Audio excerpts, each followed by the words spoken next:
Will Crabtree here from Gorilla Gurus and TampaPrinter.com for the Gorilla Gurus Marketing Happy Hour.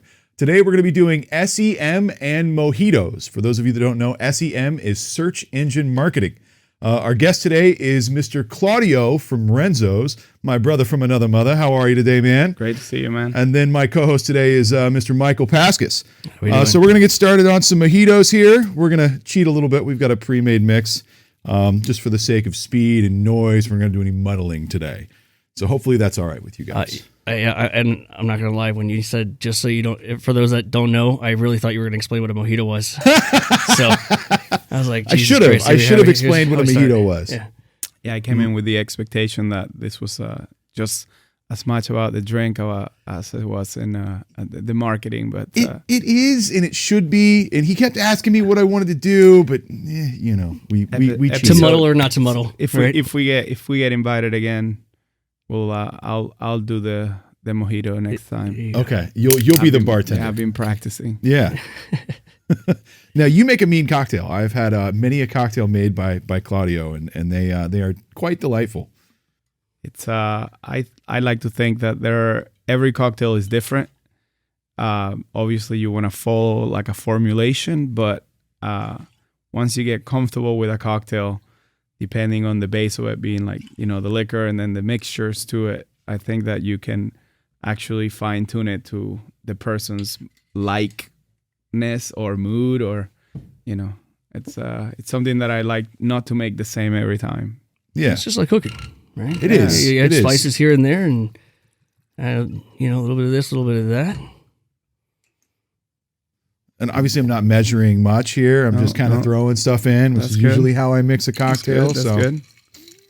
So, Claudio, you own 3 restaurants. Yep. Where are your restaurants at? So the first one, it's the original one. We used to be neighbors. That's how we kind of met each other. It's in South Tampa on Kennedy, here on Kennedy Boulevard. A block east of Del Mavry.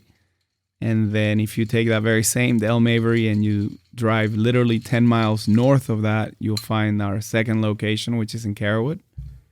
And then we recently, 3 years ago almost now, with the pandemic kind of putting a weird break in between things, we have a third location, which is our St. Petersburg location. It's in downtown St. Pete. And that one is where I primarily spend most of my time these days. And what was the name of that restaurant one more time? Oh, Renzo's, Renzos. Got it. Now, one of the reasons that I wanted you to be the guest on this topic is with 3 locations, 3 restaurants, all the same name. Search engine marketing is very important for you, right? It's important for any restaurant. It's one of the mainstays and one of the staples of how people find you and decide whether or not they're going to come to enjoy the tasty treats that you make for them. I know when we first met, you weren't doing a lot of that, and I kind of showed you some tricks and some traits and some things to do. For sure. What's been your journey with that since that sort of started? So my father, who is 35 years my elder, it's incredibly tech savvy for his age. And so we've made this journey since the very beginning. Adwords, and I think that everybody has the same experience. If they were during the early 2000s part of the Adwords family, you would find that they would ask you to do ads, and you would kind of do the ads, and next thing you know, you own 10 grand. Yeah, it's kind of like being the guy that knows how to work on cars, right? Or owns a pickup truck, so you're helping everybody move. So I think our journey was that we got into it knowing that this was the predominant search engine, and it quickly got out of hand. We have other businesses outside of the restaurant, and so we were trying to find a way of getting our name and our brand out there. Primarily our brand. I'm a big fan of branding before anything. and I'm always more tend to lean towards, creating brand awareness rather than creating turnover, because our product is more service oriented and less packaged. So that was the journey. And then I think, I don't know, my experience personally is once you juggle so many balls in the restaurant, every once in a while you find, either through accident or through intent, a window of time where you can just lock yourself in the cave for 3, 4, 5 days until everybody's like, yo, man, where are you? Like, we need you. And you have found this tunnel vision where you're just doing search engine optimization, marketing, touching all the corners and all the gadgets that you have available at your disposal. And then the team, through no fault of their own, just kind of pull you out of it. And so I go through these cycles where I get in there and I get really zoomed in and I get everything optimized, and then I let it go again. And I'm on that stage right now where, like, I know I need to get back into that cave and start making some adjustments. And also figuring out a way of kind of getting some help, because my day is running thin. But coming full circle at that point when we met and you showed me a couple of things that you were doing, I had just come out of that cycle, and it had been like 6 months since I just revisited it. And then you kind of opened up my account and you saw you haven't done this, you haven't done this, you haven't done that. And in a matter of 2 hours, you and I, even less, we were able to just make some adjustments. And I think both of us, to both of our surprise, you saw that, like, I wasn't so far behind on the curve. Yet I think that, like everything, if you don't find a way of getting into a rhythm to getting it done every day or every week, then things just kind of go in disarray and you kind of just have to recalculate. And I don't like that strategy. I'd rather get into more of a regular strategy, and that's pretty much my aim. I'm trying to carve out time out of my schedule to do that. So it's a lot of work. It is. It's a lot of work to learn, and then even more work to implement. It's a lot of work to learn. It's a lot to learn, and it's a lot to maintain. It's very easy to just kind of let it go and set it and forget it. And some things you can kind of get away with that, and a lot of things that you can't. And to your credit, your account, when I got into it, it would have been probably 2 years ago at this point, wasn't too far off, and there was just some tweaks that we needed to make. But I haven't been in there in 2 years, so unless you've been keeping up on it, it probably needs some tweaks again. Absolutely. Well, let's try these mojitos. Let me know what you guys think. Be honest. Cheers, guys.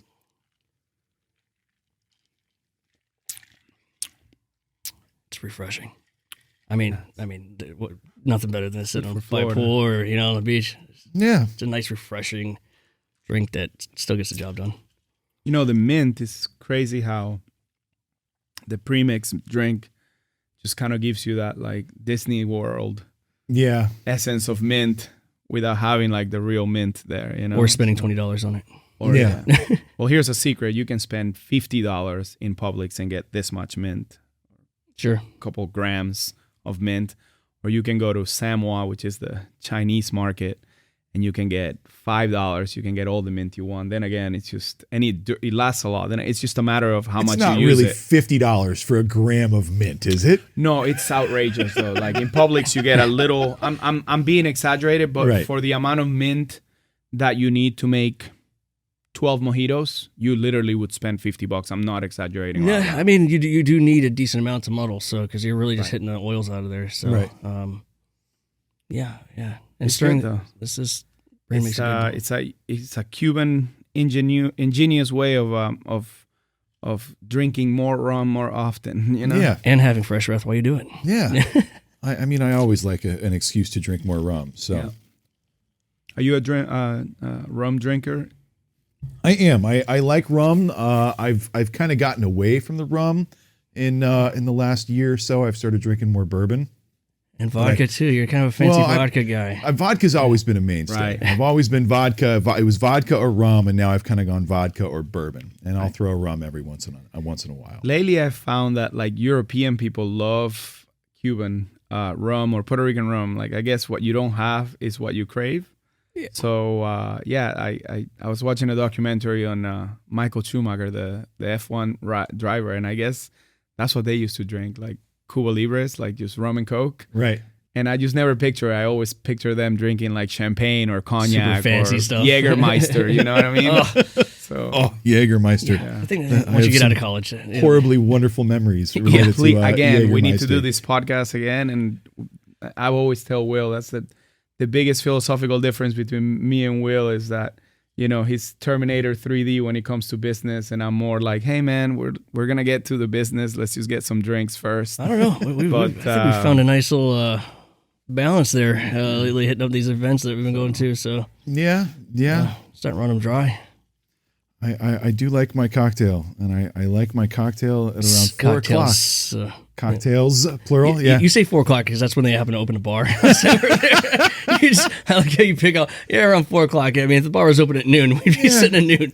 Hey man, Ducky's opens at 11 o'clock. There's a bar across the street, and there's a bar here. I could start drinking whenever I wanted. I hold it off till about 4. And you know, talking about the bigger picture here, without getting too philosophical, I guess, you know, why do we do SEM? It's the kind of talk that I always have with Will, and it's so that we can go at 4 p.m. and always have the one cocktail that turns into 5 cocktails. Yeah. Right. So it enables you to compete. And I think that that's the best thing about our jobs, even though they're totally separate industries. It's the ability of setting that tempo and getting the work done so that you can kind of have some time to not have to be at work. And So it's a way to control your destiny, so to speak, right? A lot of business people or business owners will set something up and with the hopes that, hey, I hope this works. Well, you're going to run on hopes and dreams, or you can take those measures that you can actually control, actually have a say over, and do it, control it, and that's what this enables you to do. Well, yeah, and there's a lot of control that you do get with search engine marketing and utilizing the tools that are there across multiple platforms. There's more than just Google. There's a lot of platforms. There's a lot of search engines. But utilizing those tools and knowing how to utilize those tools so that you're being found when people are looking for you. That's the most important thing, is being present or being available when a consumer is looking for your product or service. And spending the best dollar you can spend. Getting the most out of every dollar. Instead of 60 cents or 50 cents on the dollar, you want to get as much out of that dollar as possible. Absolutely. Well, let's go talk some business and actually dive into this topic, and we'll go over to the lounge to do that. Sounds good. do it. All right.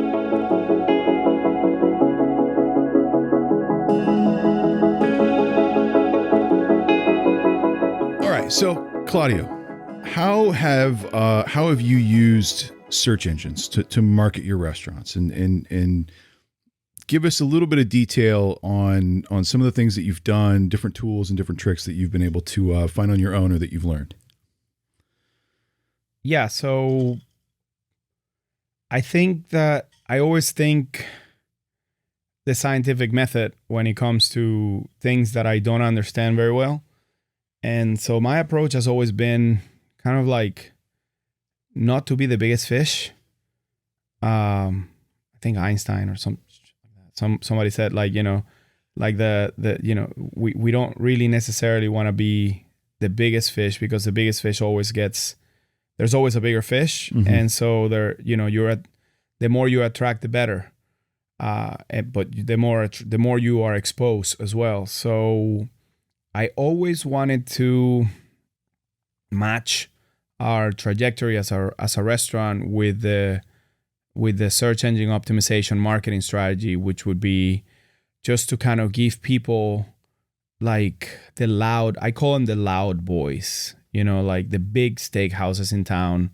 We are obviously aware that they're going to have the biggest marketing dollars. And so I really find that, let them have first, second, third, and fourth place, because I think that people are always going to be skeptical about those places because it's not quite the merit more than the marketing budget. Then again, this is my personal experience and how I search for restaurants when I'm a diner. And so I like to be visible on the general spectrum of restaurants, if you want to call it the broad strategy. And then in my strategy, which is more Latin American and then steakhouse in general, we always want to be right up there in the organic search, in kind of a place, in a nook where like people say, wait a minute, these people here are like very well spoken of. Why? And so I kind of try to play that game to where kind of have people talk about you and rank you, but also just use marketing dollars to just kind of back that signal up and just broaden it or make it as strong as you can without seeming too eager to dominate as far as ranking. That's always been my strategy. And I always like to also, I never look at dollars more than percentages. So right now, we're probably spending about 1% to 2%, depending on the season, because I think that in the restaurant cycle, there's months of the year that you don't really need to spend so much because it's just kind of throwing money away. But I like to just stay between 1% and 2% of our total revenue dedicated to just raw search engine optimization. So not marketing as a whole, but 1% dedicated, 1% of gross revenue gets put back into search engines. Correct. Okay. It's a good number. Yeah. I mean, and then also I like what your point is, you don't want to be the biggest fish because there's a point where you kind of draw your own target on your back, right? So there's plenty of AI out there now and click bots and things like that will go through and just systematically just drain your budget by just, artificially clicking on things. And obviously there's things that we're able to do to monitor that, but you have to be aware of those kinds of things. And when you're competing with the big dogs, you're going to have trouble matching their budget. So reaching people on a more personal level, being not just a business owner, but you're a neighbor, you're a part of the community. You live here. You're not somebody that lives in California that owns a bunch of restaurants in, Tampa, right? So matching on that level, I think people seem to appreciate that as well, and they see a quality in that. Yeah, and that's something that I'm concerned about. This is something that's new, yet not so new. And maybe you guys can enlighten me a little bit about it. The Autobots or whatever you call them, where like the auto clicks.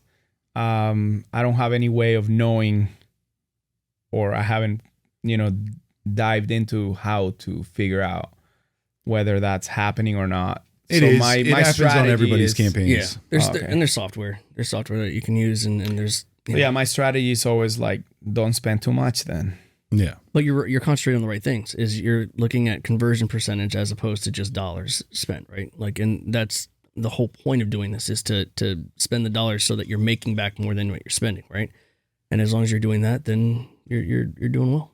One thing I learned from Will that was really exciting and has been really well-rounded for us is the concept of reverberation through ad roll. I like to keep our website super simple because really at the end of the day, what we're doing is, I think that our magic really happens when you get people through the door. Mm-hmm. And then our online sales are, with the pandemic and with the advent of all of the food delivery services, which is a whole other topic that's, related to the economy and gas prices and the ability of people being able to drive things anywhere because of low gas prices. With the advent of that, I like the idea of letting people know that, like, we are there, come and see why, and then we do most of the legwork at the restaurant.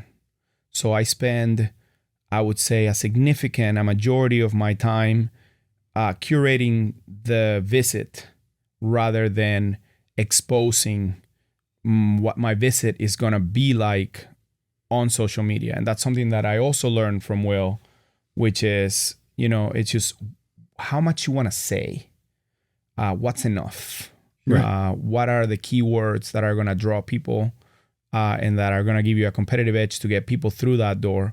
Because I really feel that my competitive advantage comes once people open that door and go through it, rather than just telling people what they're going to experience with a lengthy description or an elaborate photo shoot. Looks like you're trying too hard at that point, though, too. Like, I mean, and that's really where you're earning their business. That customer now is not is not equal to one customer. That customer is equal to X amount of times that they'll visit throughout the year. How many times are they going to bring people with them, their family, business partners, associates, whatever the case is. There's an exponential effect for each customer, and you earn that as they get through the door, not by hyping it up. Well, I would say and you may have metrics on this, but I would say most of your customers are not one-time customers. Oh. Once someone has entered one of your restaurants, they become a regular. They come back regularly. For sure. Yeah. Well, you also wanna, you kind of wanna have a say on that, right? So the standard metrics is gonna be 40%, 40%, 70%. Now I heard this on a that podcast. equals 150%. You realize? Well, I'm That's how talking much about effort you got to put into it. yeah. Well, that's true. No, so I apparently, and I don't know the source, but apparently the chances of somebody coming back after the first visit to your restaurant is 40%. Mm-hmm.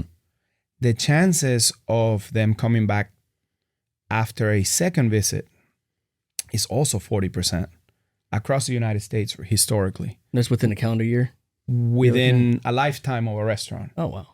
And then the chances of a customer becoming a regular and coming back repeatedly, and marketing goes once. I think marketing starts once you've earned the customer. Mm-hmm. That first, second, and third visits don't count to me, because things can go wrong. They can get the wrong impression. They can order the wrong thing. But on the third visit, if you manage to get them in on the third visit, then you have a customer. And then the chances of them coming back a third time go up to 70%. Gotcha. These are the statistics that restaurateurs are dealing with in the industry. So after they visited the first time, there's a 40% chance they'll come back a second time. Right. There's another 40% chance they'll come back a third time. But then after they've come the third time, you have a 70% chance of them becoming a repeat customer. That's it. So the goal is to get somebody through your door at least 3 times, which is really interesting to hear that, because I didn't know those metrics. But as a business owner, I think that makes sense. But then also the rule of 3 in the world of marketing, we always say that you have to see something 3 times before it resonates with you. So whether that's getting a postcard, getting an email, doing a Google search, any of that stuff, At they least have to. that many times nowadays too. Yeah. I mean, it's there's so much out there to compete with that it rises more and more every year, right? Right. But yeah, and then so the question is, how do you do that, right? Once they're through your door, and how do you get them interested in coming back again? And that's where that top of mind awareness comes in, right? Reminding them of their experience, being able to get either emails or phone numbers or things like that, so they can voluntarily sign up for any sort of newsletter or see specials and things like that, especially at restaurants. You know, you guys typically will have seasonal things, so that's exciting. People want to try new things. So I think there's some lines that I want to draw related to search engine marketing and just some detail that I want to go into. So you've mentioned organic, which is really SEO or search engine optimization, which is being found in the organic results. We've talked about how that relates to maps, or Google My Business. Google My Business is a very, very powerful tool. That's what feeds the maps system in Google. That's where customers can leave reviews for your business. It's where you can respond to reviews. You can update information about your business, your offerings, what type of business you are, who you're friendly with, and so on. But there's a broader scope of that as well. And I would even reluctantly qualify Yelp as search engine marketing. Your Bings, your Yahoos, your Foursquares, and even a little bit of social media, I think even kind of plays into search engine marketing. But the line that I really want to draw is the difference between SEO and SEM. SEO is sort of part of SEM. It's a marketing tool, but search engine marketing is a much broader thing. And it's really about when someone is searching on whatever platform that they're searching on, that you are in a position to be found through that platform. And that can be done organically and it can be done paid. And depending on which platform it is, depends on, what it's going to cost you to do that. So I know you mentioned AdWords as well. What are you doing in that realm as far as the paid work is concerned? So I left it how we left it. So I like to honestly, without being lazy, just send the question back to you, because I think that once I told you our strategic goals, you were able to formulate a strategy more than me. So I haven't touched that. Okay. So I think what we did, if I can recall, and we should definitely review this, is we were trying to come up with a way of getting people the right search terms based on our strengths and our differentiations across our sector of the restaurant industry.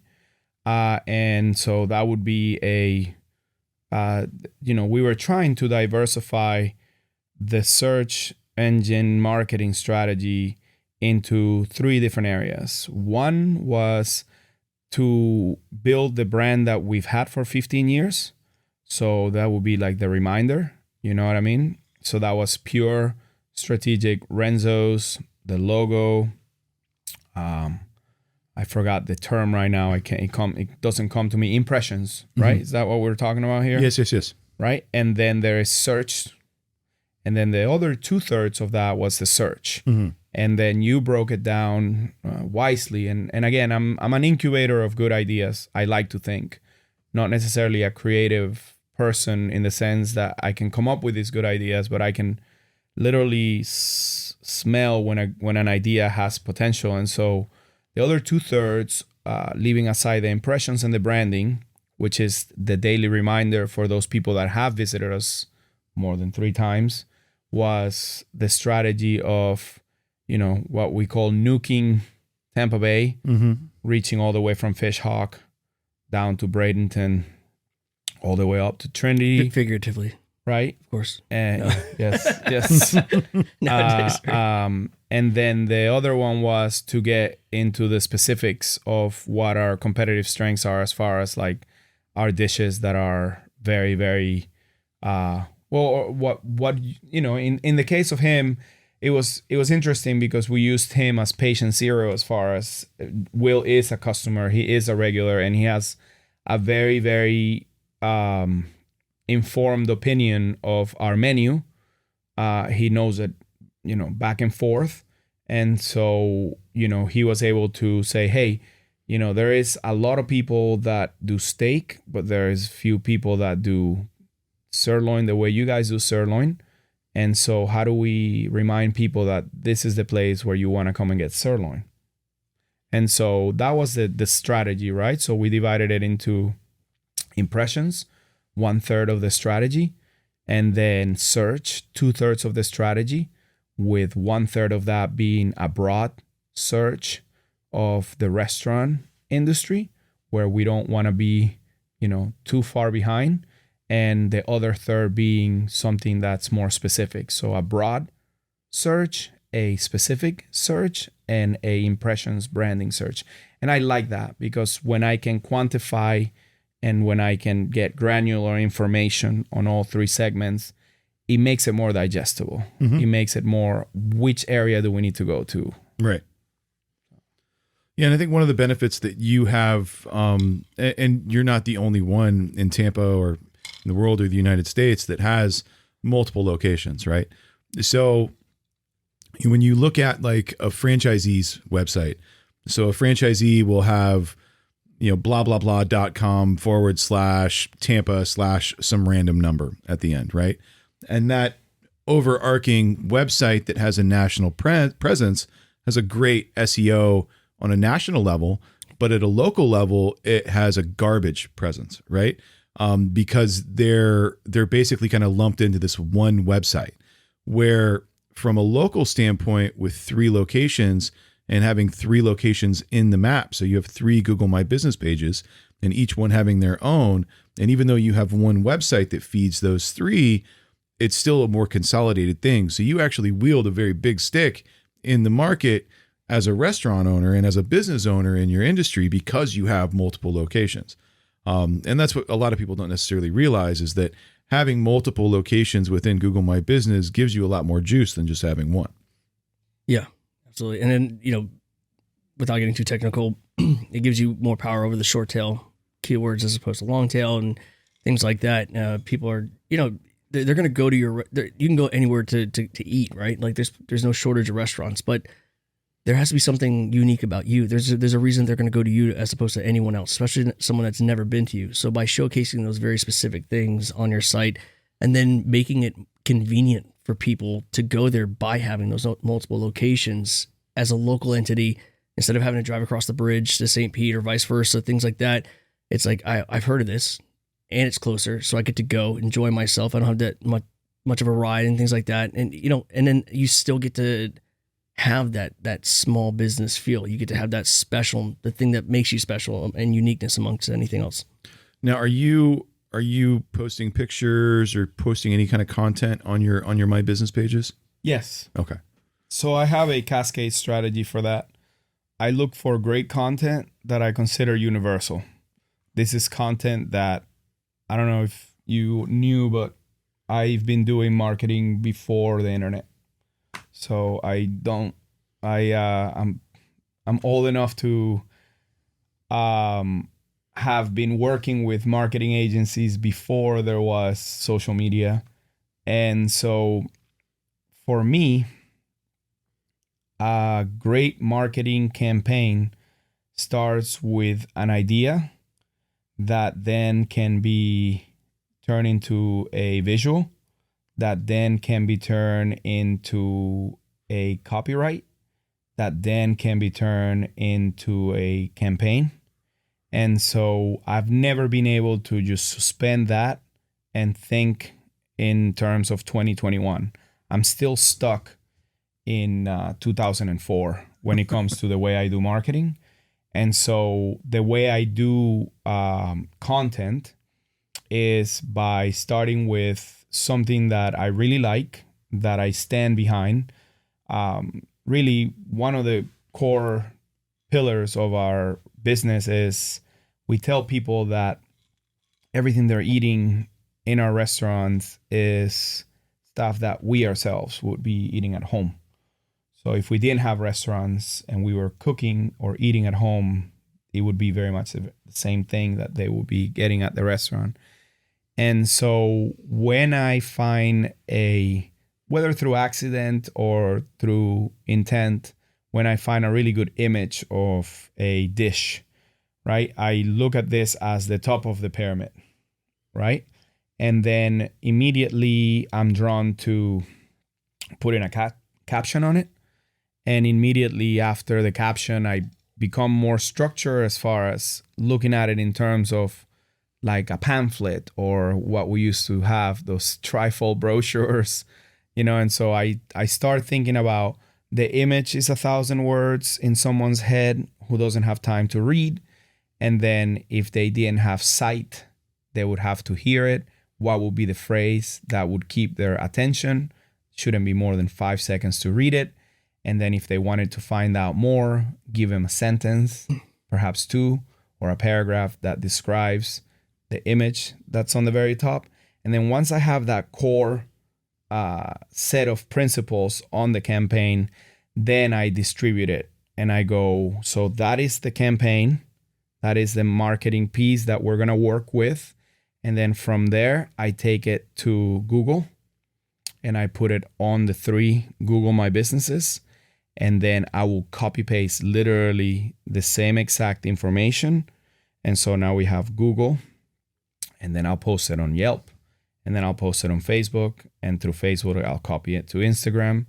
And so I try to go as horizontal as possible with that one idea, so that it always looks like a pyramid. Nice. In the sense that I know the source, and then if it's really good, then I can keep running it. And I was always a fan of trying to find new, fresh content.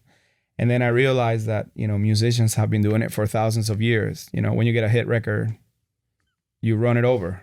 Right. So you kind of cycle through the great pictures and the great marketing campaigns, and then you do them all over again, because you probably, in my head, without any specific, again, just hearing common wisdom from some podcast or book that I read, in my head, the shelf life of one of these great campaigns that I really stand behind, that I know that people are going to get exactly what I'm telling them, that they're going to get the same thing that the picture is showing is going to be good for 9 more times. Right. So a total of 10 times before I put it away. And how often are you posting or going through this Probably cycle? once a year. Once a year, Yeah. you're posting this. So ideally, I like to have 52 of these things. Okay, so you're weekly though. You're posting on, content yeah. weekly then. Yes. So like Okay. on Google My Business, you're actually creating a post on there once a week. I'll be lying if I told you I was doing it weekly, because I feel like I grew up in an island with lots of waves, and so I feel like sometimes the wave is bigger, and so if it's a big wave, there's no need. The wave can last 2 weeks, so if I'm still riding in this wave, I'll just let it rip. But and from the social media aspect of it, I think you could cycle through or recycle more often. The big thing about posting to Google My Business regularly is that Google My Business runs on a different algorithm than social media. In social media, it's about posting so that the people that are following you see it, and that you're trying to get more people to follow you and engagement. Where Google My Business is really not about engagement. It's more about specifically the eyeballs and then the rank of your page. And the more you post content and the more that you are active in your Google My Business, the higher you're ranked. And this is why you will see you can do a search for auto parts, right? We'll just use a random example. You do a search for auto parts and you start going through the results, and you'll see the top result. They've got a 4.2 star review, and then they have 10 reviews. And then you go down, and then number 15 in the list has got 100 reviews and a 4.8 star. So why is the company that's at the top got less reviews and a lower score? Well, reviews are only one small portion of that, but it's also about the content that you're putting and how often you're updating. If you haven't logged into your Google My Business in any period of time and you're not posting to it regularly, Google sees you as being an inactive business, that you are not engaging with them. So if you're not engaging with Google, when people are trying to engage with Google, they see you as someone that's not engaging, so that they're not going to show you. So it's important that you're posting stuff, and it doesn't necessarily have to be this grand campaign that you're doing, which I think is amazing. I love the philosophy behind it. I think it's great. But doing something that's even just taking a shot of the busy bar, or taking a shot of something coming off the line, or even just having a whole bank of photos ready to go so that you have something that is not quite as robust of a campaign that you're doing now, and just having something that you can put out every once in a while. And then also just making sure, because they roll new stuff out all the time. Like, is your business this? Are you friendly with that? Do you do this? Do you do that? And if you're not in there and you're not responding to those things, then your ranks start to fall. I think at the end of last year, they had 6,000 algorithmic changes. And there's just too much out there now. There's too much competition. There's too much information for Google to keep up with whether or not you're in business. So they're going to rely on you to let them know. And that directly affects your rankings. No, I mean, it makes keeping that perfect stuff up there. sense. It makes perfect sense. And even responding to reviews. And it's, one thing that, and I was so guilty of this, I only responded to bad reviews. So I would only actually respond if somebody was leaving a bad review, because I felt like, okay, well, they're trashing me. I've got to defend myself. I've got to defend my business. And I never responded to the positive reviews. And luckily, we didn't get penalized for that. We had enough other good things going on. But now I've gone back and I've responded to almost every review that we've had. And now within a week, I respond to every review, positive or negative. And it continues just to solidify our rank and where we are. But it's important to be engaging with that as well, and to respond to even the positive reviews. So if that's not something that you're doing, I would encourage you to do that as well. No, definitely. And then, so I have a question. So that's really good that you're telling me that posting content, it's going to affect how you rank. Absolutely. Yet I had the understanding that through reviews, because let's face it, nowadays, I don't really care if somebody leaves me a review from Yelp. We can get into that later. But I do care if let's just say, if I had a choice of having people tell me, hey, where do you want me to leave you a review? I always tell them Google. Google, absolutely. Yes. Right? And so does this help with you becoming relevant? Because I feel like sometimes I want to focus on cooking. Mm-hmm. Right? Because I think, and this is not part of this conversation, but we can make it a part of this conversation because it's relevant to me as far as a business. I feel like businesses in the United States lack trajectory. So people throw in the towel in our industry very easily. Sure. Oh yeah. They get into it. They're like, hey man, my mom's a really good cook. I was a Super Bowl winning quarterback, and now my mom wants to open a restaurant in Carewood. And so like now I'm just like gonna open a restaurant. She has a really good casserole. Right. And so next thing you know, you're competing against this person that's throwing in $500,000 a month on marketing. And so I think that, you know, trajectory is important. So I want to focus on my cooking. So the way I visualize it is like, if I don't have time to constantly post content in Google, which now I just hire a girl that's going to be helping me with that. And now that I had this conversation with you guys, I'm going to tell her to lean on that more than in social media because she's younger. And it makes sense, by the way, what you guys are saying as far as, you know, letting them know that you are constantly providing new content for the Google user. I always like to feel like that, you know, whenever I'm ready to lean back, that my customers are pushing me back up with reviews. So I had the understanding, or in my mind, I thought that, you know, if I went a couple of weeks without posting something on Google, that, you know, the reviews that I'm constantly getting on Google, because I get daily reviews on Google, It all helps, and it all just works kind of keep on a the different ball point rolling, system, you know? It all works in conjunction together, and it's all, we use this word algorithm, right? Which, like, what the fuck is an algorithm? So algorithm is basically just a mathematical formulation, right? So it gives so many points to a new post. Yeah. It gives so many points to a positive review. It gives so many points to a negative review. You still get points for a negative your review. categories, You know, all that. whether you match across all of these different things, whether you've updated, whether you're wheelchair accessible, whether you've updated your hours, when the last time you updated your hours, do you have holiday hours? Do you have anything and everything that could possibly be filled in on that profile, filled in, and how often are you changing, updating? All of that plays a factor, right? So yes, you could go 2 weeks and not post anything, and you've got reviews and you've got everything else filled in. You're not going to start falling in the ranks where if you're number 2 or 3, you're not going to fall down to number 20 overnight. But it's still important to be mindful of it because, yeah, you can go a couple weeks. You want to be in the kitchen. You want to be cooking. You've hired this girl, but now she's not working anymore. And it's really easy to just kind of let it go, right?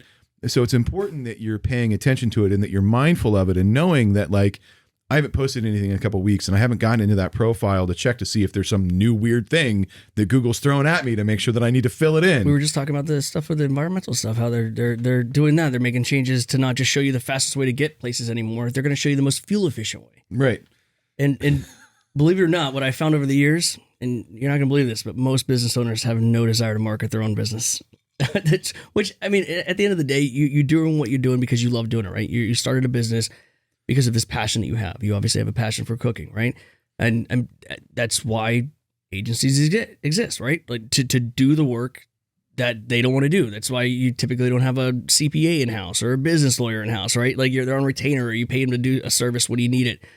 And that's where I think a lot of business owners fall into that trap of trying to do everything themselves, and then it is overwhelming. It is so much work. It's a constant thing. And not only do you have to keep up with the work, but you have to keep up with the knowledge and all that stuff. So, you know, you can only do so much by yourself. But either way, no matter whether you're doing it yourself or you have somebody in-house or you're hiring an agency to do it, you have to stay on top of it because it is a never-ending race in which you're always competing with your competition. And if you're not showing up top, someone else is, right? So you brought up you brought up the redheaded stepchild in the search engine marketing world. At least in my opinion, I fucking hate them. Is Yelp and as those extortionists? Yes, extortionists. Well, and as a restaurant owner, as any other industry and any other business, I think you can get away with not playing with Yelp. But I think in the restaurant industry, you kind of still have to play with hospitality. Hospitality. I think hospitality is it right there. Is that? Do you think that's a fair statement? Do you kind of still have to play the Yelp game, or if? I mean, can I be honest with you guys? Yeah, absolutely. No. I just decided to, like, I don't pay attention to them. You're in a large pool, by the way. What's that? You're in a large pool. I might be. I don't. I'm. No, what I'm saying is I know what you mean. Yeah, they're just getting sick of it. They're getting sick of the bullshit. Literally the extortion of business owners. Oh, you pay us this, and we'll put you up there. We'll put your good reviews on top. If not, we're gonna put your bad reviews on top. We'll allow your good reviews to be seen. Yeah, it's complete ridiculous. horseshit. Like I mean, they've completely gone against or gone far away from how they started off and what they were supposed to be and all that stuff. And now it's just it's unfortunate too, because not a lot of consumers understand what business owners go through with that kind of stuff. If you're not paying them, you're not playing the game, then they're gonna put your ass on the back burner, right? That's why Google is so important, utilizing my business and things like that, because that's another avenue that people can look up, hey, food near me or steak near me or whatever the case is, and be able to see the reviews, because they will read them, they will check you out, and all you need is that chance to get them through the door. And like you said, from there, they become. Yeah, I mean, it's something that we're gonna look at, and it's something that is there. I'm not sure how long it's gonna be there, based on their business strategy or their business model, but they're not going anywhere. You don't think so? Yelp? I'm amazed that they're still in business. Amazed. Now, luckily, because we have things like Google My Business and, utilizing that with social media, TikTok, Instagram, things like that, showcasing your menu, showcasing just having fun in the kitchen and having that backdoor access, right? But I just don't see it anytime soon. I'm not amazed that they're not going out of business, and I actually happen to think that they're not going anywhere, just because of the fact that the common folk, it's 90%. Yeah. You know what I'm saying? Like traffic, and people will pay. Me and you, we drive fast cars and we have the latest and greatest technology, but there's a lot of people that, I'll never forget, when what I call the London lag effect, in 2002, and people were still wearing Nirvana shirts in London. So it's like throughout the world, it just takes, it takes a long time for information and for companies to kind of either come up or burn out. And so I think there's a humongous lagging effect. And Yelp is one of those companies that it's there. They have their place in the market. And, people that are regular diners will be drawn to more sophisticated tools, such as OpenTable, which to me right now, I spend a lot of money with them, and I do marketing in OpenTable, specifically for restaurants. And we can get into that later. I can tell you guys how OpenTable works. Makes life easy. You can go in and just reserve. Right. I mean that's what it's all about too. On the side of the owner, on the side of the business, you can actually do marketing with them. And OpenTable, I think, even is fed into Google as well. Yeah. Yes. You can actually directly from Google My Business. It's very important, and that's another thing, which is what's feeding my algorithm, right?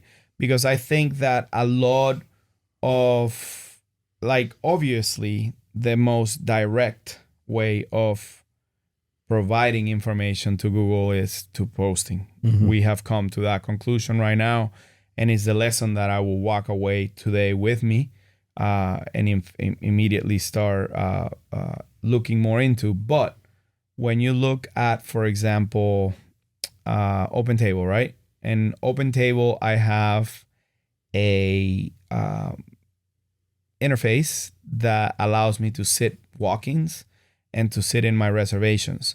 When I sit in my reservations and my walk-ins, this interface, OpenTable, is telling Google how busy or how not busy we are. Mm-hmm. Well, it's not just that too. It's also something called backlinking. So OpenTable is known as a high authority site for Google. Every site's gauged on a point scale, right? And if your website link shows up on another website that's considered a site of high authority, it gives you points basically when it comes to SEO and it comes to ranking and things like that as well. So all those things kind of work in conjunction. But user interface, user experience is very, very important now with Google. And the easier it is for that consumer to either learn about you, buy from you, or find you, utilize your service in some way, shape, or form, again, that adds to your ranking as well. Nice. So so I tell my staff, I'm like, anyone and everyone that walks through the door, sit them down, because this is a bit of information that's going from my physical location to Google. So nobody likes to go to an empty restaurant. Mm-hmm. Every restaurant has a peak hour. The busier you look on the internet, the more people are going to be drawn to going to your restaurant. And I have a love-hate relationship when somebody comes in and says the statement, "You've been on my bucket list." It's an honor. What the hell took you so long? It's an honor, right? It's a wow, cool, thank you. But at the same time, it makes me wonder if they're saying that because we're a novelty, because we don't want to be. Right. And so our strategic direction has slowly been shifting. And I invite you guys to come in the next couple of weeks to any of the stores and try some of the new things that we're doing on the menu, because I think that this is also going to determine marketing strategy, which is we are trying to become something that's more ubiquitous and more, I don't want you to come once a year. I want you to come once a week. Sure. And a lot of that has to do with your price point. So in the case of Burns. So you heard it, like he just said that he was offering us meals on the house to be Right. able to come Once and a talk week, about right. it Every once a week. lunch once a week, right? And drinks included. Absolutely. Man. God, you fucked up. You should have bought a billboard. No, like I I'm- said, You'll be surprised how many people I feed without charging them a dime. I'm sure. Yeah. No. So and the thing is, you do that as a marketing strategy as well, because you want people to experience things that you're good at. And then talk about it, right? Right. Yeah. I mean, yeah. there's I think there's really two main aspects of a restaurant visit for your customers. There's the food, right? And that's anything you eat and drink and stuff like that. And then the experience, the ambiance, the staff and the waiting and all that stuff. So, Well, and I recently was at the Kennedy location, and I used to be in the Kennedy location almost daily for one reason or another when I was Happy hour? right next door. Well, no, we were literally neighbors, so Yeah. I had lunch there at least twice a week, and I'd usually come over about daily to get coffee or come over to say hi to Claudio or whatever.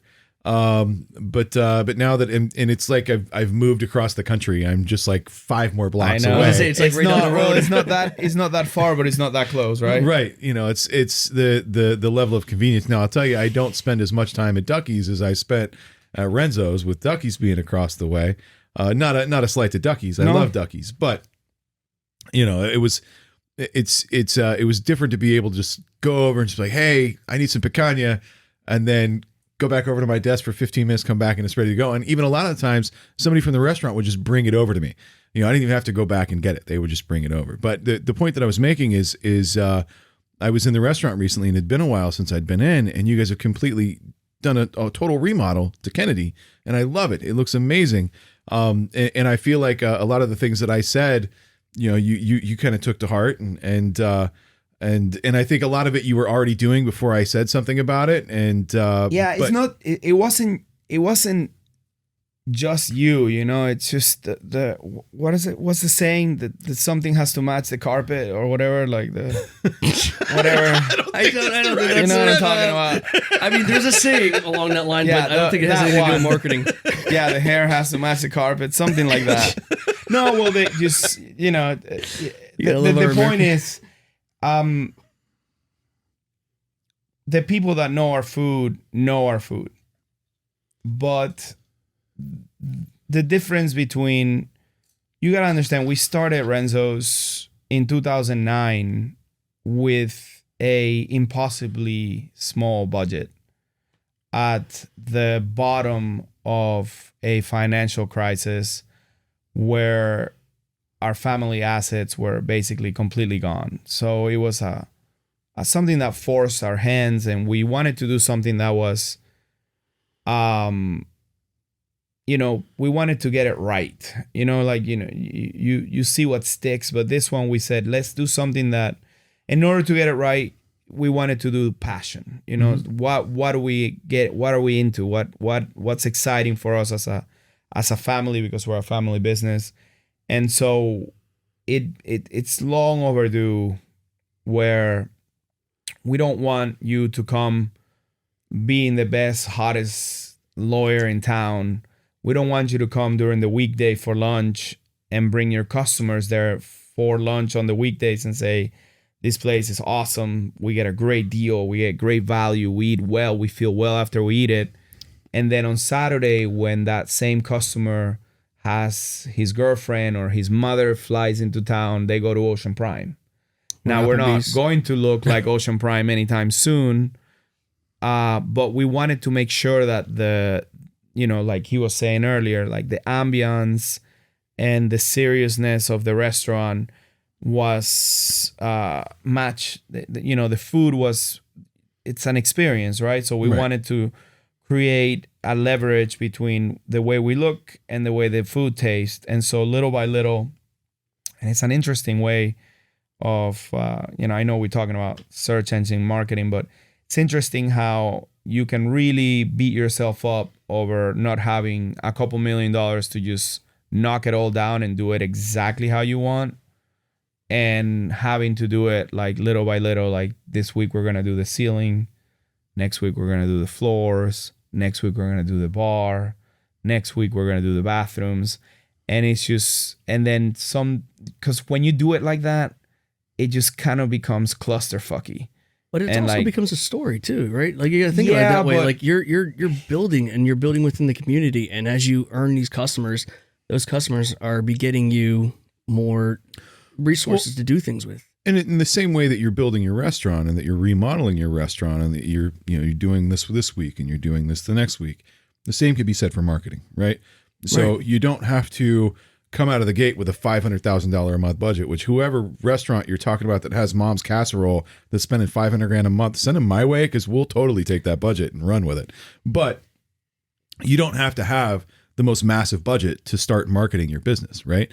If you have a business, I don't care if it's a restaurant, I don't care if you're a landscaper, I don't care what you're doing. You have to be doing marketing of some kind. And you can do marketing that costs you no money at all. So if you have not claimed your Google My Business page, absolutely go and claim and create Google My Business. It is free. Also, you don't have to. You can put you no money. You have to have an address. You can put your home address, and you don't have to show it online. Correct. So just people that are worried about that, like you can't have a PO box. Things obviously, there's things you can do now where you can get a PO box and get an address and all that. But you can put your home address. You don't have to show it. You can show an area of target or show an area of utilization that for your business and things like that too. So yes, and put some time into it. Yeah. Put some time into your description, into your, and do it right, by the way. Put the right name of your business. Don't try to get all cheeky with, because that's an easy way to get your stuff shut down as well. But just put some time into it. That is so, so important. Now, let me get you guys in an uncomfortable spot, though. Okay. Like, for real. Like, I feel like you guys are giving way, way too much emphasis on this one platform.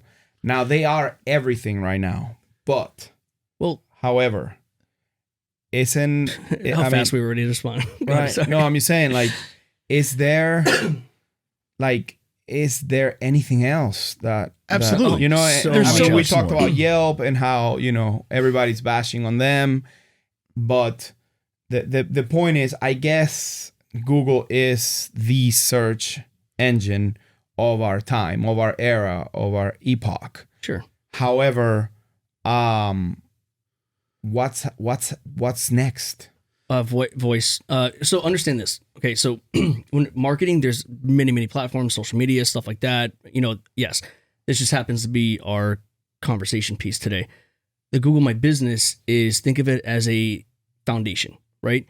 From there, it's easier to create a Bing, right? Because a lot of people don't know, for instance, Alexa uses Bing search, okay? So voice search is absolutely going to be one of the future, like a huge segment of marketing and things like that. So being able to show up when you say, hey, Alexa, where's the closest restaurant or steak restaurant, whatever the case is, right? So you have that. Apple Maps, some people, for some reason, are still using Apple Maps. I claim my Apple Map a couple years ago, and people are going to use it as long as they have an iPhone. I'm going to give a nugget for free here. So Yext, YEXT. Uh-huh. This is a platform that we offer. We are essentially a reseller of Yext. So you can use us for Yext. You would pay us the same that you would pay them directly. You don't want to use our services and you want to just go get Yext. Yext is a platform that allows you to control all of the local search directories: Yelp, Bing, Google, Facebook, LinkedIn, not LinkedIn, but you can do Instagram, you can do Facebook, you can do Alexa, you can do even online yellow pages and stuff like that. I mean, literally every directory. It's 87 directories. You can control all of them from one platform. They're all important, right? But when we're talking about time and we're talking about doing things in priority, and the most important thing that a small business owner can do if they're not already doing it is claiming their Google My Business Absolutely. page. They are going to get more out of that. It is going to bring them more business than anything else that they can do. And I wholeheartely agree 100%. I will stand by that statement. Oh, no. I agree. I hate, and hate's a strong word. I hate when somebody dominates so much. And Google, but it is what it is, right? Google is the search engine, right? Like you've got Bing, you've got Yahoo. Yahoo was the first, then Google, and then Microsoft was like, "Oh, we need to have our own." So then they came out with Bing, which nobody ever really uses Bing. And it's not. I'm sure they do. It's there. It hasn't gone out of business. Well, actually, grandmas do, but they don't know how to download. Well, no, Google businesses Chrome. like. A lot of B2B, yes, because if you think about it, the office computer comes with it, and sometimes you're restricted from downloading things. But at the end of the day, the most amount of people use Google, right? You have to have that. That's where the most amount of people are going to find you. You need to have that set up. And I always equate so your website's like your store, whether it's a doctor's office, restaurant, whatever. It's your store online, right? Your Google My Business is your front door. What's on your front door? Your address, your name, your phone number, right? But it's also the guy on the street spinning the sign, telling people to come this way. It is the means by which you are making it the easiest path possible for your consumers to find you, get in touch with you, learn about you, buy from you. And in the grand scheme of things, I don't see any, and I could be completely wrong, and I could stick my foot in my mouth. I think it's going to be at least a decade before it happens. You can stick your foot in your mouth. You know what? I could physically do it. No, I can't. But no, there's not going to be another company that's going to come out with another search engine that is going to beat Google. I mean, they have devices. They're a hardware company. They're a software company. They have so many other programs besides the search. The search was just the first. It all kind of feeds and ties together. But search is just like tip of the iceberg now. Yeah. There's nobody's going to come and knock them off. They're not going to get knocked off the hill. They're At the just beginning not. of 2020, the Zoom was the biggest virtual platform, for meetings and stuff like that. And what did Google do? They got their asses in gear and they tweaked some stuff, and now they're at the top of the chain for that. Look what I mean. You just have these entities that are just too big to go anywhere. Like there was a large segment of the population over the last year that wanted to get off Facebook and go to another platform because it didn't fall in line with their ideals, and they did it. And I'm done with Facebook bullshit. You're back, and they're like most of them are back now because everybody else is on it. They're not going anywhere, right? So, but I don't disagree with you in the sense that having to put all of your eggs into a single basket is not the right thing to do. And that's right? not what we're saying, by the way. And that's not what we're saying. And I didn't want to deviate from the subject, but I guess the conclusion here is, if you're a small business and you're a startup and you want to accelerate your ability of people knowing that you're a small business and you're starting up, then that's the way to go. I mean, I don't want to disagree with you guys. I just wanted to take the conversation into a more ethereal realm where we're talking about things that are above and beyond the search engine marketing. I think that it's interesting. I don't know how we're gonna, every once in a while, I would say 1 out of 20, you get the Facebook so-and-so person does not recommend you or recommends you.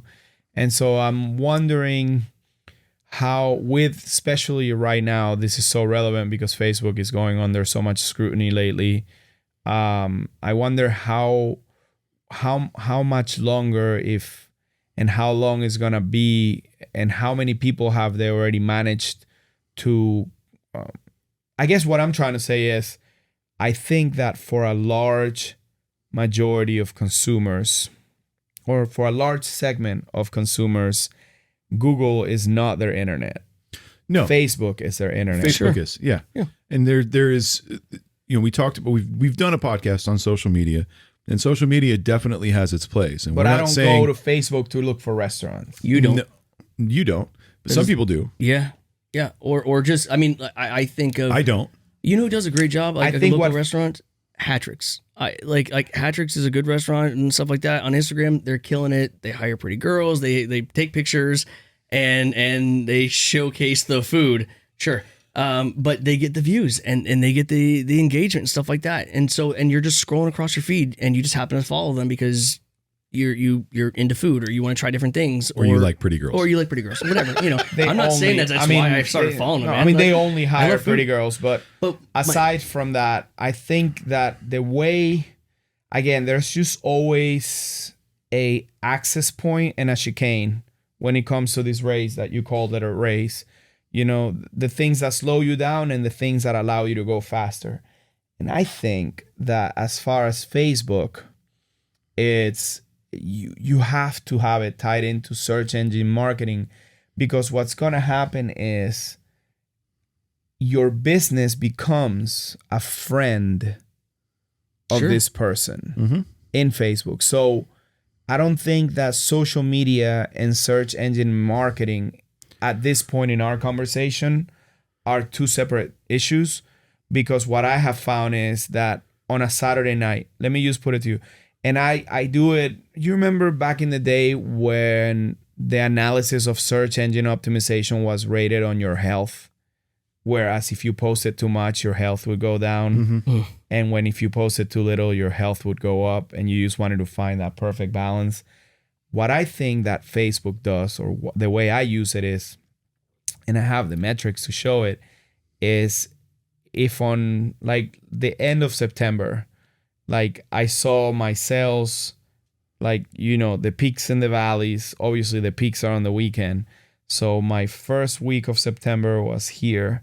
Second week was ever so slightly larger. Third week was ever so larger. So each of the little peaks was slightly larger than the next one. And so what I said to my staff and to my team was, I want this last week to be bigger than the previous 3. And I don't want to take any chances on it not being so.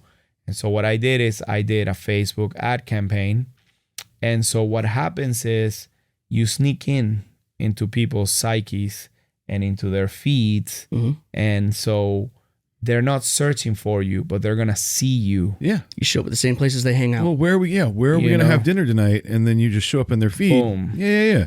Right. It all ties so together. It's all marketing. As opposed to getting found, you're creating need. Yeah. SEM nothing is mutually exclusive, right? Like, I mean, as a marketing company and as a business owner, right? So take marketing agency out of the equation completely, and just me as a business owner. I use all of these things, and I used all of these things, and I've been using all of these things for many years, and which is how I gained the experience and the knowledge to be able to open a marketing agency, right? Anything and everything that we offer as a service, I applied, tried, tested, stress tested, and found success with in Tampa Printer, and taken all of those different things that I've learned and that I've done over the years, and that's what we've turned into a marketing agency. So social media, boosting posts,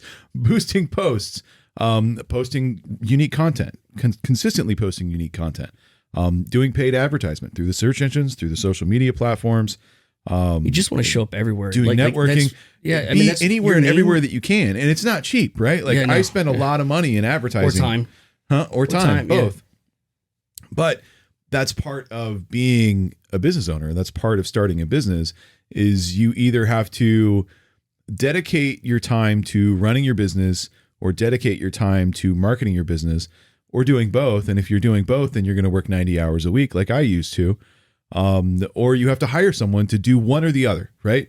And hopefully get to the point where you can hire someone to do both, and you can just take vacations all the time. Then you can work on your business, not in your business. Yeah. There it is. You see, I'm always jealous, man. You and your brother, you guys always go on these elaborate, wonderful trips. I mean, I go, but I don't post them anymore. But he doesn't like to. I'll go, but I'm not going to brag about it. Shit. You make the best of it. Lately, that's another thing. As your business grows and you find these systems of control and limits of controls to your business, the more you're away from it, the more things go in disarray. So you kind of want to have, I'm trying at this point in my life, I'm trying to find that perfect balance where I can take some time off and recharge the batteries, but not come back to total chaos. Have systems in place for quality control and all. Yeah. But going back to the marketing, also it's I would actually recommend to people to finding their cycle. We're a good agency. Or Right. of course. No, but I mean, it's just, even if you find a good agency, even if the agency can tell you your cycle, the agency is only gonna be as good as you are in providing the agency the information necessary for you to thrive. So if you don't know your business, the agency is gonna lend you customers. And if the customers don't get what they're expecting, you're going to be wasting your marketing dollars. So it is an effort of participation, for sure. I mean, there's obviously things that kind of are ubiquitous across the board when it comes to specific industries, but at the same time, there's definitely a level of participation that needs to be had in order for successful campaigns to be able to showcase you and who you are, the content and things like that. I mean, for you, for example, as far as Tampa Printer, do you see a cyclical change from month to month or from season to season? Absolutely. And do you play with your campaigns based on this cycle? I tend to, the natural thing for someone to do is in your slower times to spend less money, right? Because you're not earning as much money, so let's scale things back, right? I actually do the opposite. So in my slowest times of the year, when I know that it's the slow season, I increase my marketing budget. So I spend more, which affects my overall margins. I have lower margins during that time, but it actually increases my gross across the board because I am spending those extra marketing dollars. But it also, in the same thing that we were talking about in networking, in that, like, you don't eat the fruit from the seeds you plant today. So marketing is the same thing. So if I'm running an ad campaign now, or during a slow time, someone may see that ad and they may not be ready to buy, but they'll come back. You planted the seed. Exactly. There's actually a really good story from the last giant pandemic we had, which was the Spanish flu, right? And during that time, you had two giant entities in the cereal industry, right? You had Post and you had Kellogg's, right? So Kellogg's basically, or Post during that time decided, okay, we're not selling as much, we're not making as much money. They started scaling back, and Kellogg's did the exact opposite. They started putting more money into their marketing, more money into their branding, and at the end of the whole situation, Kellogg's not only came on top, but they've been on top ever since, right? And it just goes to show, you spend money when you don't have to, so you don't need to when you do have to. And in those times, it's even more important to create better brand awareness, better confidence within your customer segment and all that, and people will see you as like, hey, this is a business that when everybody else is quiet, now I'm loud. Right. And what would you recommend if a customer came and approached you and said, how much money should I be spending? I want to hire you. How much money are we going to spend on making my business successful? Assuming that they have a great business, they have it all figured out. How do you determine? Obviously, like you were saying earlier, the $500,000, you want to, from a business perspective, you want them to hire you for as many things as possible. But what do you set as your limits or your budget yourself for Tampa Printer in the case of your business? Well, there's two different questions there, and for me myself as Tampa Printer and as a business owner in general, I spend in marketing about between 5 and 10% of gross sales, marketing across the board. For someone that comes to me and asks me how much money that they should spend on marketing, or what they should do for marketing, everything that we do is consultative, right? There's two very different things. It's very different from business to business, type of business to type of business. Someone that owns a restaurant versus someone that's a landscaper are going to be two completely different marketing campaigns and two completely different approaches. So it really comes down to, if they have experience in marketing, if they have some experience in marketing and they've seen some success in marketing, then it's a little, and I don't want to use the word easier, but it's a different conversation than someone that's never done marketing before, right? The big mistakes that people make is they look at marketing as an expense. Marketing is not an expense. Marketing is an investment. If you are spending your marketing dollars appropriately, then they are going to make you money. If you are not spending them appropriately, then yes, then they are an expense because it's not making you money. But if you're spending your marketing dollars correctly, for every dollar you spend, you should be making 3, at least. So again, we as a company, as an organization, I myself, I'm not a salesperson. I don't hire salespeople. We don't sell. Right. We consult. We talk to the business owner. We find out what their goals are, what their needs are, how they see their business, what they want to do with their business, and who their customers are. That's the right question, by the way. It's not how much should I spend. It's what are your needs, wants, and goals. Right. If I can't identify that, then budget, it doesn't matter. It doesn't mean anything. Right. And to push on Will's point, like it's a lot easier to build a house once a foundation has been set than to go into a wooded area and start cutting trees down. Right. Like, so if you have to do that, obviously there's more money involved. There's more work, but if you have somewhat of a foundation already set, then it's a lot easier to build that house. And that's what we're building is a house. And then we're going to furnish the house and then we're going to tell people about the house and all that, you know what I mean? So it's, part of what we do is teaching people not just how to, there's no secret to this. We'll tell them exactly what you need to do to succeed. But we know that once you get to that point, you're not going to have the time to do it yourself. Then you're going to go back to the people that were willing to educate you. Well, in the same way that I sat down with you, when I sat down with you and I showed you how to do those things, when we consult with somebody, we show them this. We actually sit down and be like, this is what you should do. Do this. Right. Do this. Yeah. And then if you don't have time to do it anymore, then call us. Right. Yeah. So like in the same way that we do this podcast, we try to be informative. We try to be educational and give people as many tools and as many tricks and things that they can do on their own to market their business, because not everybody has a budget, right? Not everybody has the money to spend on marketing. So what can you do that's not going to cost you any money, that's only going to cost you your time? And how can we help you get there? And that's why Google My Business is so important, because it doesn't cost you any money. Right. If you dedicate the time to claim the profile, create the content, encourage people to get reviews, you are going to get business out of that. It just takes your time. It doesn't cost you any money. Right. And then that will, once you kind of get your whistle wet with that, then you can start to spend some money, or you can start branching off into other things that you can just invest your time in. And then once you've reached the point where you don't have any more time, that's when you need to lean on somebody like us that we can take that off of your plate. Gotcha. Yep. Makes sense. I approve. Well, guys, we're out of time. Claudio, I really appreciate you coming in. It's always amazing to see you. You're one of my favorite people on the planet. Thanks, man. But tell people how they can find you, where your restaurants are at.